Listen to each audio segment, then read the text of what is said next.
Fraîchement diplômée en commerce, je me suis retrouvée dans ma maison d'enfance.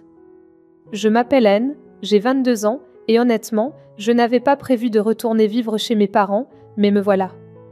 La recherche d'emploi n'a heureusement pas duré longtemps.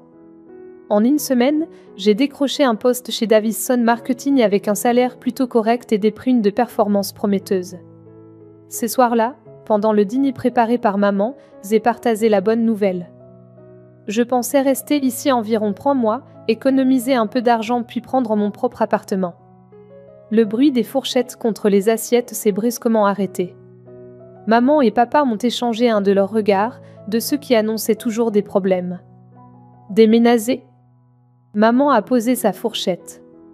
Anne, tu sais que je ne peux travailler qu'à mi-temps à la bibliothèque à cause de mes problèmes de dos. Papa s'est éclairci la gorge. Et les choses ne vont pas très bien à l'usine. Il y a des rumeurs de licenciement. On pourrait vraiment avoir besoin de ton aide pour les factures, a ajouté maman doucement. Et tu n'aurais pas de loyer à payer ici. C'est plus logique, non?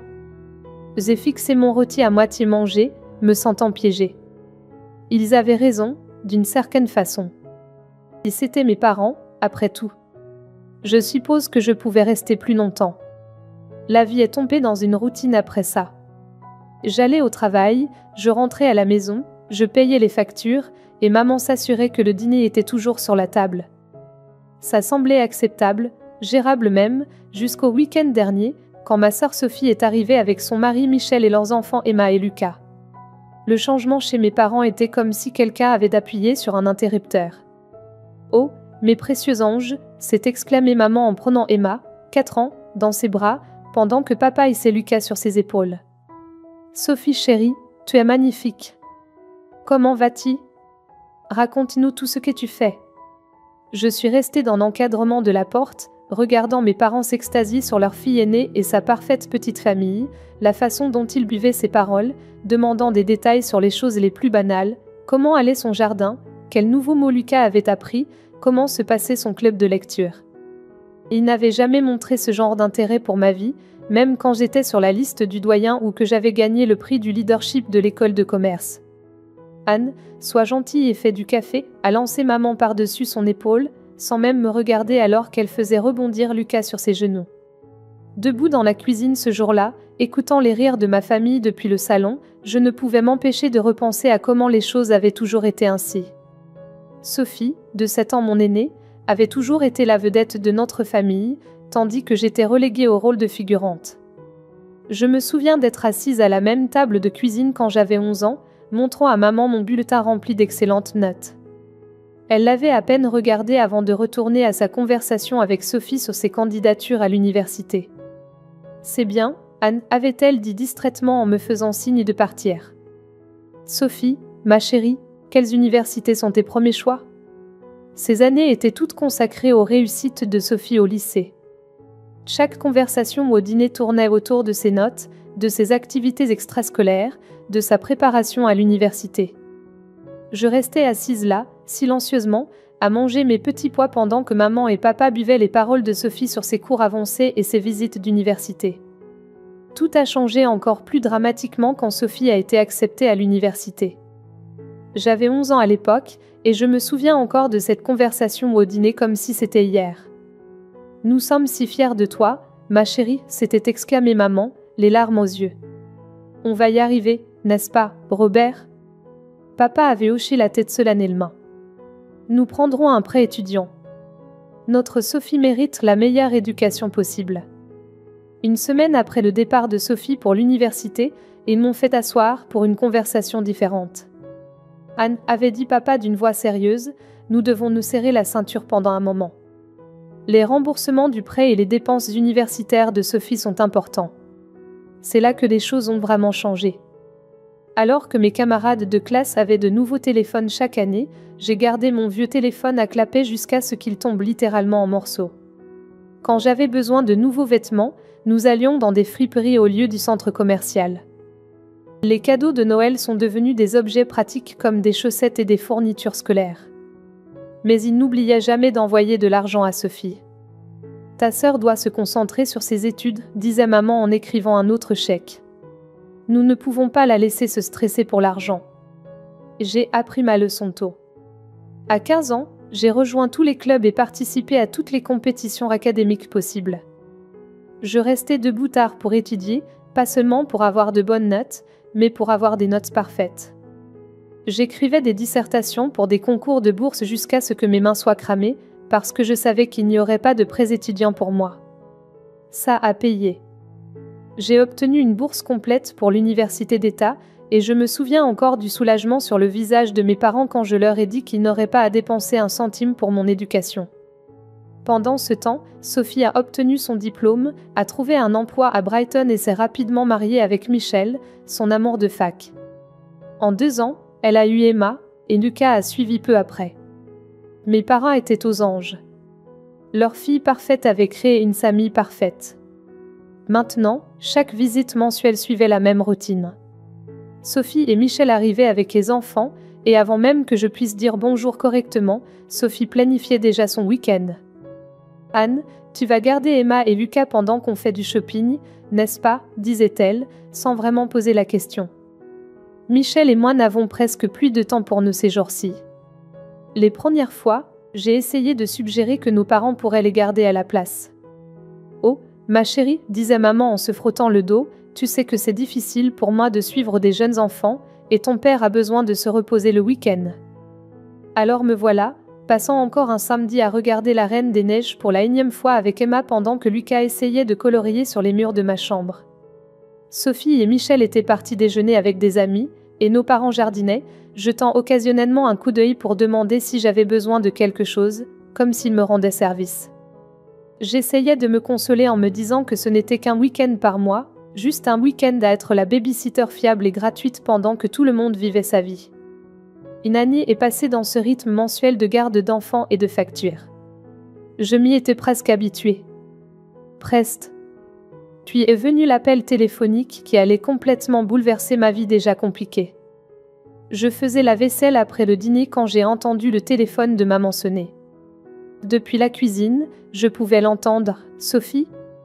Oh, ma chérie, ne pleure pas, dis-moi ce qui s'est passé. » À travers ses sanglots, Sophie a expliqué que l'entreprise de Michel avait fait faillite sans prévenir. Ils ne pouvaient plus payer leur loyer et n'avaient pas d'économie.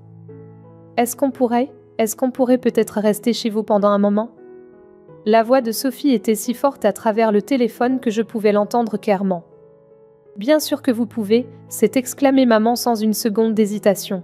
« On va faire de la place. » Mon estomac s'est noué. Je me suis avancée en m'éclaircissant la gorge. S'ils emménagent, peut-être que ce serait un bon moment pour moi de prendre mon propre appartement. On aurait dit que j'avais suggéré de brûler la maison. Maman m'a regardée comme si j'avais perdu l'esprit. « Anne, ne sois pas ridicule. Il y a largement assez de place pour tout le monde. Nous sommes une famille, a dit papa fermement. On reste unis dans les moments difficiles. » Ils sont arrivés le week-end suivant avec 3 voitures pleines d'affaires. J'ai passé le samedi matin à déménager mes affaires dans ce qui avait été notre débarras, la plus petite chambre de la maison, à peine assez grande pour un lit, une place et une commode. Mon ancienne chambre, 2 fois plus grande, est devenue la chambre des enfants parce que les enfants ont besoin d'espace pour jouer. Emma, maintenant âgée de 5 ans, et Lucas, 3 ans, prêtaient toute la maison comme leur terrain de jeu personnel. Ils couraient dans les couloirs en criant et en riant pendant que Sophie regardait la télé à plein volume ou tenait de longues conversations téléphoniques bruyantes avec ses amis sur la difficulté de cette transition pour elle. Emma, Lucas, décès d'un ton, criai-je quand il faisait irruption dans ma chambre pour la 10e fois, éparpillant mes documents de travail partout. « Ils ne font que jouer, Anne, disait Sophie d'un ton dédaigneux, sans même lever les yeux de son téléphone. Ne sois pas si grincheuse. Après le travail, tout ce que je voulais était me détendre dans ma chambre, peut-être lire un livre ou regarder quelque chose sur mon ordinateur portable. Au lieu de cela, j'avais droit à Baby Shark en boucle à travers les murs fins, ponctués par le bruit constant des petits pieds qui couraient dans tous les sens et les rires bruyants de Sophie devant l'émission qu'elle regardait en bas. Michel passait ses journées soi-disant à chercher du travail, mais je le voyais surtout assis à la table de la cuisine, faisant défiler son téléphone avec une expression inquiète. « Le marché du travail est difficile en ce moment, disait-il chaque fois que quelqu'un demandait, mais je suis sûre que quelque chose va se présenter bientôt. Je restais allongée dans mon petit lit chaque nuit, fixant le plafond, écoutant le chaos qu'était devenu ma maison, et me demandais comment j'avais pu me laisser piéger dans cette situation. Mais chaque fois que je pensais à reparler de déménagement, je me souvenais de la réaction de mes parents et je gardais le silence. La première facture d'utilité après l'emménagement de la famille de Sophie m'a frappée comme un coup de poing dans le ventre. Je suis restée dans la cuisine, fixant les chiffres qui avaient presque doublé par rapport à d'habitude. La facture d'eau à elle seule avait explosé, sans parler de l'électricité et du chauffage. En regardant mon compte en banque, j'ai réalisé que mes rêves d'économiser pour mon propre logement s'évaporaient rapidement. Ce soir-là, au dîner, j'ai décidé d'en parler. Donc, à propos des factures d'utilité, ai-je commencé en poussant mes petits pois autour de mon assiette. Elles ont doublé depuis le mois dernier. Je ne peux plus continuer à couvrir toutes les factures toute seule, ça prend presque tout mon salaire. La fourchette de Sophie a claqué contre son assiette. Tu te plains sérieusement d'argent alors que Michel et moi avons tout perdu? Je ne me plains pas, je pense juste qu'on devrait trouver une façon équitable de. Je n'arrive pas à croire à quel point tu es égoïste. La voix de Sophie s'est élevée. Nous traversons le moment le plus difficile de notre vie, et tout ce qui t'importe, c'est l'argent. Sophie a raison, Anne a intervenu maman. La famille s'entraide, c'est ce qu'on fait. Papa a hoché la tête solennellement. Ta sœur et Michel ont besoin de notre soutien en ce moment. Ce n'est pas le moment de compter les centimes. J'ai baissé les yeux vers mon assiette, ravalant les mots que je voulais vraiment dire. D'accord, laissez tomber. Une semaine plus tard, Michel a finalement trouvé un emploi dans une compagnie d'assurance. Ça payait moins que son poste précédent, mais c'était déjà quelque chose. J'ai pensé que les choses allaient peut-être commencer à s'améliorer. J'avais tort. C'est tellement dur d'être seule avec les enfants toute la journée, a commencé à se plaindre Sophie presque immédiatement. Michel part à 8h et ne rentre pas avant 18h. Je n'ai jamais de pause. Puis ça a commencé par de petites demandes au début. Anne, tu pourrais garder les enfants 1 heure pendant que je vais au magasin? Anne, ça te dérangerait de les surveiller pendant que je prends une douche? Avant que je m'en rende compte, ces petites faveurs s'étaient transformées en quelque chose de bien plus important. Je rentrais du travail pour trouver Sophie déjà habillée pour sortir. « Pa, tu es là » disait-elle en attrapant son sac. Michel et moi allons dîner avec des amis. Emma et Lucas ont déjà pris leur goûter, mais ils auront besoin de dîner dans 1 heure. On sera de retour vers 22h. Les week-ends étaient devenus mon cauchemar personnel. Sophie et Michel annonçaient négligemment leur plan le vendredi soir, une séance de shopping, un déjeuner avec des amis, une soirée cinéma, me laissant avec les enfants pendant des heures. Maman et papa commençaient opportunément à rendre visite à des parents plus souvent, disparaissant généralement juste après le départ de Sophie et Michel. Alors j'étais là, week-end après week-end, essayant d'empêcher Emma de dessiner sur les murs pendant que Lucas piquait une autre crise parce que j'avais coupé son sandwich de la mauvaise façon. Je passais mes samedis à ramasser des jouets, à faire des macaronis au fromage et à regarder des dessins animés en boucle. Le dimanche soir, j'étais épuisée, ma maison était un désastre, et je devais encore préparer le dîner pour tout le monde. Un soir, après un week-end particulièrement épuisant de garde d'enfants, j'ai finalement trouvé le courage de dire quelque chose au dîner. Je dois vous parler à tous, ai-je dit en posant ma fourchette. Je suis vraiment fatiguée. Cette situation avec la garde des enfants ne fonctionne pas pour moi. La tête de Sophie s'est redressée brusquement, ses yeux se rétrécissant. Qu'est-ce que tu veux dire par « ne fonctionne pas » ? Tu es en train de dire que tu ne veux pas passer du temps avec tes propres neveux ? Maman a tendu la main et tapoté celle de Sophie. Ne t'inquiète pas, ma chérie. C'est en fait une bonne pratique pour Anne. Elle aura besoin de savoir comment s'occuper des enfants quand elle deviendra mère elle-même un jour. Considère ça comme un emprunt-main. Et juste comme ça, ils sont retournés à leur conversation habituelle du dîner, Sophie parlant de sa journée, maman et papa buvant ses paroles, Michel acquiesçant. J'étais là, invisible une fois de plus, poussant la nourriture autour de mon assiette. Puis rien n'a changé après cette conversation. Si quelque chose, c'est devenu pire. Sophie et Michel semblaient prendre ma plainte comme un défi, trouvant encore plus de raisons de sortir. Et il m'attendait près de la porte quand je rentrais du travail, clé de voiture en main. On va au nouveau restaurant du centre-ville avec des amis, disait-il, déjà à moitié sorti. Les enfants ont pris leur goûter. Merci Anne. Les week-ends étaient devenus quelque chose que je redoutais. Je me réveillais le samedi matin avec un nœud à l'estomac, sachant que je passerais les 2 prochains jours à regarder Pat patrouiller et à arbitrer des disputes fraternelles pendant que Sophie et Michel vivaient leur meilleure vie. Puis la venue un mercredi qui a tout changé. J'étais à mon bureau au travail, essayant de me concentrer sur un rapport marketing malgré ma fatigue, quand mon amie Rachel s'est arrêtée à mon bureau. « Hey, tu veux faire quelque chose de sympa ce week-end » a-t-elle demandé en s'asseyant sur le bord de mon bureau. On est un groupe à aller à la station de ski de Pine Ridge, juste une petite escapade. On part samedi matin, on revient dimanche soir. Les pistes sont censées être parfaites en ce moment. Pour la première fois depuis des mois, j'ai senti une étincelle d'excitation. Vendredi soir, j'étais dans ma minuscule chambre à faire mon sac de voyage, me sentant réellement heureuse à propos d'un week-end à venir pour une fois. Je venais juste de plier mon pull le plus chaud quand Sophie est apparue dans l'encadrement de ma porte. « Qu'est-ce que tu fais » a-t-elle demandé en regardant mon sac à moitié rempli. « Je fais mon sac pour une sortie ski » ai-je répondu en roulant mes chaussettes thermiques. Je vais à Pine Ridge avec des amis du travail. Le visage de Sophie s'est assombri. « Tu dois annuler. » J'ai levé les yeux, surprise par son ton. « Claire, pourquoi je ferais ça ?» Parce que, a-t-elle dit en croisant les bras, Michel et moi allons à la fête d'anniversaire des 60 ans de tante Linda à Millbrook ce week-end. Maman et papa viennent aussi. Tu dois rester ici avec Emma et Lucas.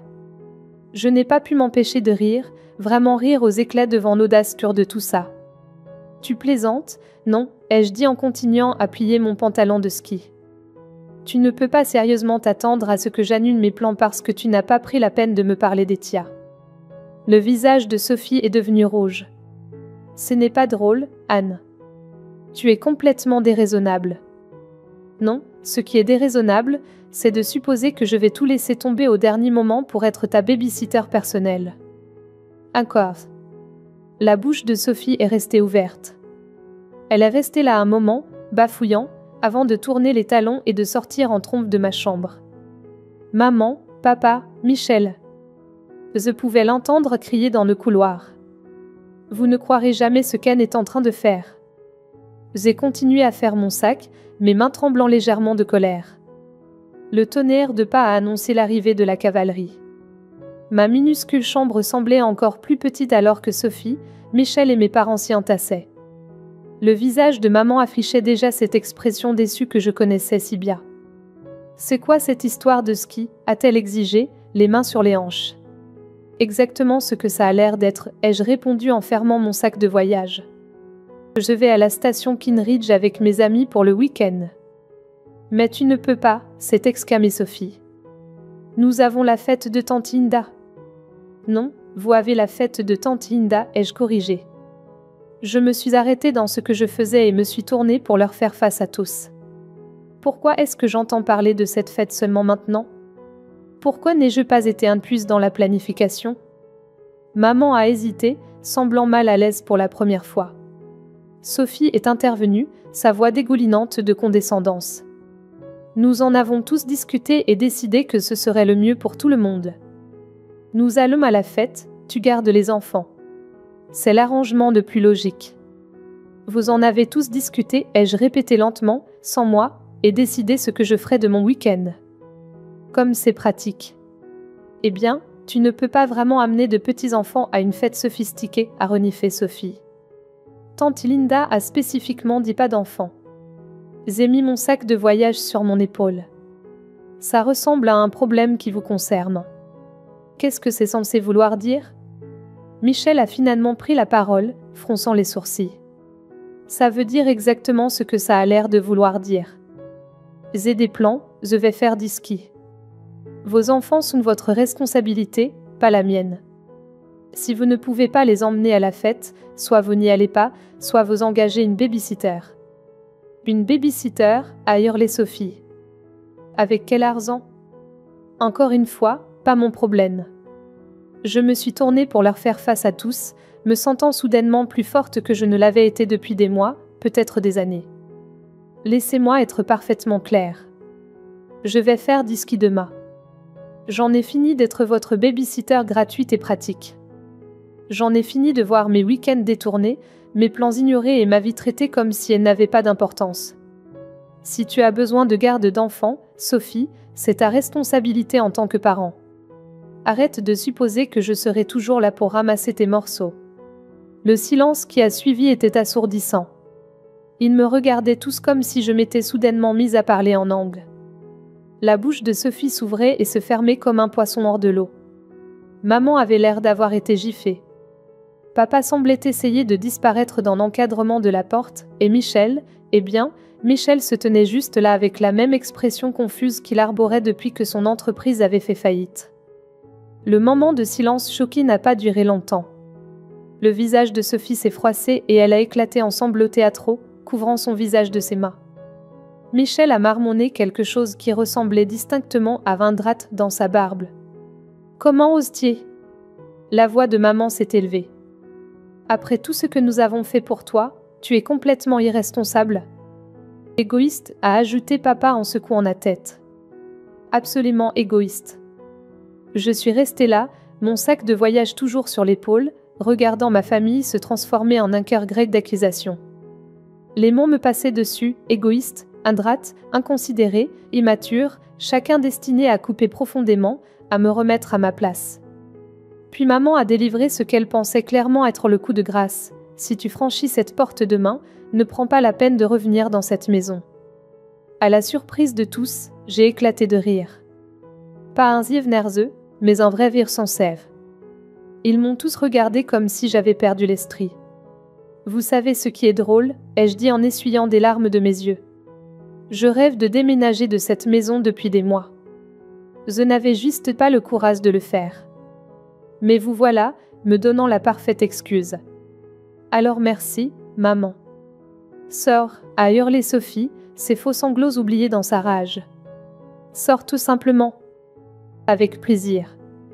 J'ai sorti mon téléphone et composé le numéro de Rachel, le mettant sur haut-parleur juste pour faire un point. Hey, Rach, désolé d'appeler si tard, mais est-ce que cette offre de crash chez toi tient toujours? Pas seulement pour après le ski, mais peut-être pour quelques jours. Bien sûr. La voix joyeuse de Rachel a rempli la pièce. J'ai une chambre d'amis. Tu sais venir maintenant? Ce serait parfait. Je serai là dans 20 minutes.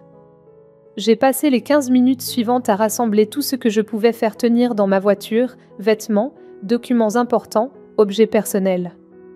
Il regardait depuis diverses portes pendant que je faisais des allers-retours dans les escaliers, comme s'il n'arrivait pas vraiment à croire que je le faisais vraiment. Quand j'ai chargé la dernière boîte, je suis entrée dans le salon où ils s'étaient tous rassemblés. Oh, encore une chose, ai-je dit, ma voix ferme. Puisque je ne vivrai plus ici, je ne paierai plus aucune facture. Vous devrez trouver comment vous débrouiller tout seul. Le visage de maman est devenu pâle. Mais les services publics, les courses. Plus mon problème, ai-je dit, faisant écho à mes mots de plus tôt.